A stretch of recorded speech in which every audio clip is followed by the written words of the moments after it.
Olá, nesta edição do Estúdio MPSP, nós recebemos a visita da promotora de justiça Fátima Bardelli, que é assessora do Centro de Apoio Operacional na área civil. Doutora, uma grande satisfação em recebê-la aqui para a nossa conversa. Tenho certeza que vai ser de grande utilidade para a plateia que nos acompanha pelo canal aberto de TV e também pelo nosso canal no YouTube. Eu queria saber o seguinte, doutora, no segundo semestre de 2019, nós teremos eleições em todo o estado para a formação dos conselhos tutelares, né? Conselhos tutelares que são uma exigência do Estatuto da Criança e do Adolescente. Qual que é o papel desses conselhos? Qual a importância do trabalho que esses conselhos realizam nos municípios, doutora? Na verdade, as eleições são nacionais, né? Elas são eleições unificadas e ocorrem no país todo. O Conselho Tutelar, ele é um órgão que tem por função primordial defender, zelar pelos interesses e pelos direitos da criança e do adolescente. E tem várias atribuições relacionadas com a sua finalidade. Uma delas, acho que talvez uma das principais dessas funções, seja o atendimento das crianças e adolescentes cujos direitos são ameaçados ou efetivamente violados. Nesses casos, o Conselho Tutelar ele pode ser acionado e pode aplicar uma medida protetiva para essa criança ou adolescente. São várias medidas protetivas, na verdade, que podem variar desde de um encaminhamento aos pais ou responsáveis, passando por uma matrícula e frequência obrigatória em estabelecimento oficial de ensino, orientação, acompanhamento e apoio temporários. Enfim, são várias as medidas. E até mesmo é possível, em casos excepcionais e extremamente graves, que o Conselho Tutelar aplique a medida de acolhimento institucional, que é uma medida bastante drástica, e por isso é excepcional. O Conselho Tutelar está limitado na aplicação dessas medidas, somente pode aplicá-las em casos previstos no Estatuto da Criança e do Adolescente e consiste na retirada da criança, da família e inserção em uma instituição de acolhimento. O Conselho Tutelar também pode aplicar medidas aos pais. Perfeito. No caso de uma medida extrema, doutora, o Conselho decide que a criança vai passar por uma internação institucional, como a senhora disse. Isso, obviamente, tem que passar depois pelo crivo do Ministério Público e do Judiciário. Eles não têm autonomia. Não. O Conselho Tutelar tem aquela autonomia para, em casos extremamente graves e urgentes, efetuar esse acolhimento institucional. Em situações em que a criança ou adolescente está em situação de risco extremo. Posteriormente, deve ser efetuada uma comunicação ao Poder Judiciário e ao Ministério Público, que vai promover uma ação de acolhimento institucional, se for o caso de ratificar o acolhimento. Perfeito. Caso contrário, a criança vai ser restituída à família de origem. Perfeito. Doutora, a senhora citou o ECA, né, já na sua resposta anterior, e eu mesmo aqui na minha fala inicial, aludi, né, ao Estatuto, ele é que prevê a formação dos conselhos tutelares, né? Sim. Mas é algo compulsório, nenhum município pode dizer, eu não vou ter conselho tutelar. Todas as cidades têm que ter o conselho tutelar, é isso? Sim. Todas as cidades devem ter pelo menos um conselho tutelar. Tá? O conselho tutelar está previsto no ECA e na lei municipal que o cria, porque ele é criado por uma lei municipal.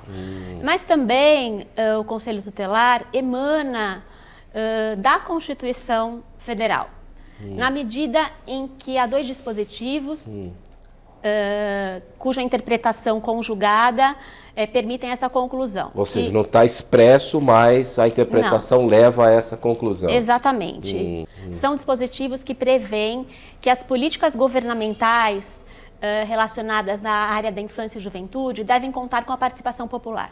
Certo. E o Conselho Tutelar, como instrumento da democracia representativa que atende a esse reclamo, a essa orientação, a essa determinação constitucional. Perfeito, perfeito. Agora, doutora, não só na capital, né, mas creio que em todas as comarcas do interior, né, do estado de São Paulo, deve haver preocupação por parte dos munícipes, mas quem são essas pessoas que estão indo para o Conselho Tutelar, né? Porque elas vão, como a senhora já nos informou anteriormente, tomar uma série de medidas ali para que os direitos das crianças e dos adolescentes sejam protegidos. Então tem que ser pessoas preparadas para isso. O Ministério Público, ele fiscaliza essa eleição, doutora? Sim, o Ministério Público, segundo o Estatuto da Criança e do Adolescente, ele fiscaliza a eleição. Existe a previsão de que as eleições para os membros do Conselho Tutelar serão instituídas pela lei municipal, correrão sob responsabilidade do Conselho Municipal dos Direitos da Criança e do Adolescente, com fiscalização do Ministério Público. Perfeito. Então, cabe ao Conselho Municipal dos Direitos das Crianças, da Criança e do Adolescente instituir, publicar o edital de chamamento e de início do processo de escolha e indicar a comissão especial que vai efetivamente coordenar o processo.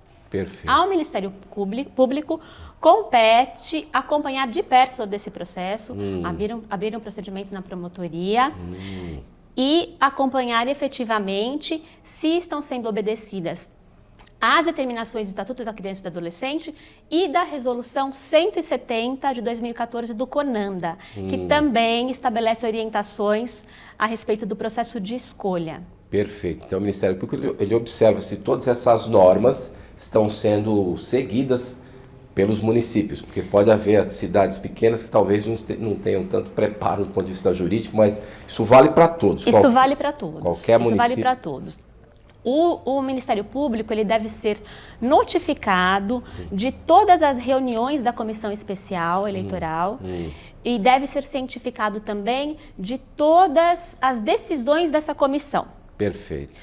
Com o objetivo de verificar se elas atendem às determinações legais e com o objetivo, eventualmente, de sanar irregularidades ou evitar irregularidades.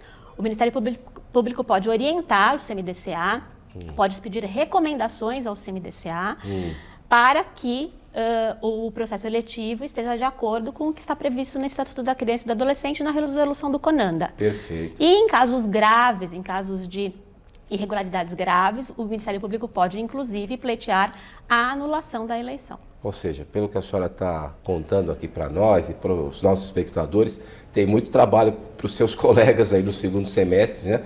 Porque, como todos nós sabemos, o Ministério Público de São Paulo tem promotores que cuidam da infância, né? E juventude por todo o estado de São Paulo. Doutora, uma outra questão importante. Recentemente, nós noticiamos no site do Ministério Público de São Paulo que houve uma espécie de costura de um acordo, né?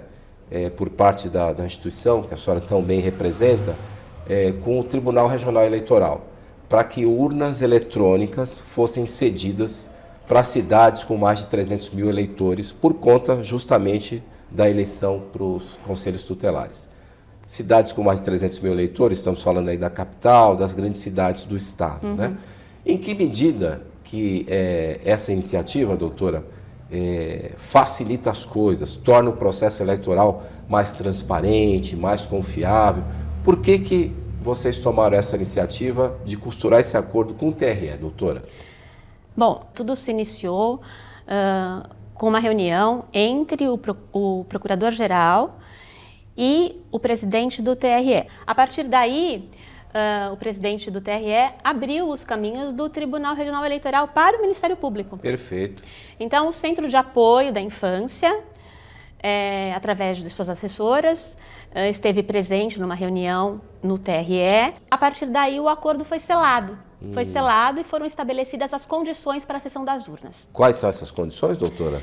Então, nós conseguimos que o TRE cedesse urnas eletrônicas para os municípios com mais de 300 mil eleitores.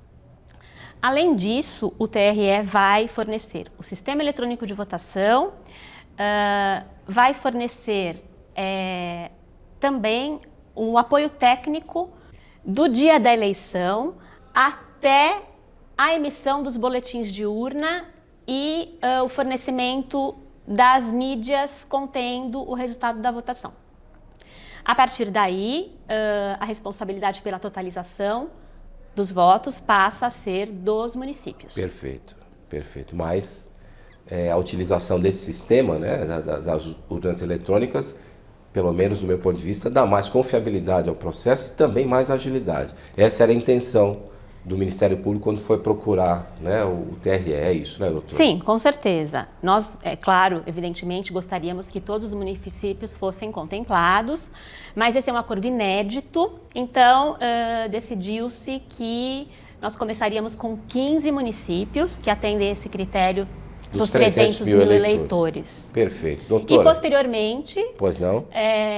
Nós estamos empenhados para que tudo saia muito a contento e posteriormente nós pretendemos, é claro, se o TRE permitir, estender esse apoio nas eleições futuras para os demais municípios do estado. Perfeito. Doutora, alguma informação relevante que a senhora julgue conveniente passar para o nosso público? Sim, existe uma informação muito importante.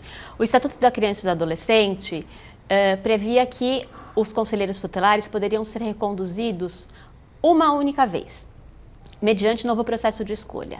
Esse dispositivo do ECA está sendo alterado, está em fase de alteração. No último dia 10 de abril, foi aprovado pelo Senado um projeto de lei que permite a recondução ilimitada, ou seja, o conselheiro tutelar vai poder se reeleger quantas vezes ele achar conveniente, desde que submetido a novo processo de escolha. Isso gera uma consequência, caso a lei seja sancionada, que é a necessidade de retificação e republicação dos editais. Perfeito. Doutora, agradecemos muito os seus esclarecimentos, assim como agradecemos a sua audiência. Até a próxima edição.